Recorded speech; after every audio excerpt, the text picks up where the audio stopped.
નમસ્કાર, સ્વાગત છે આપનું ડીટીવી ન્યૂઝમાં. દાહોદ શહેરમાં આજે વહેલી સવારે સ્ટેશન રોડ ઉપર દબાણો હટાવવાની કામગીરી શરૂ કરાઈ.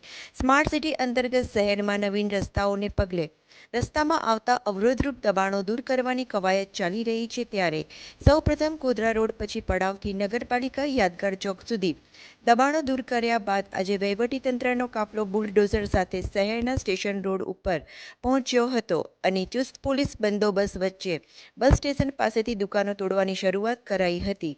દબાણ હટાવવાની કામગીરી શરૂ થતાં વહેલી સવારે વેપારીઓમાં દોડધામ મચી ગઈ હતી.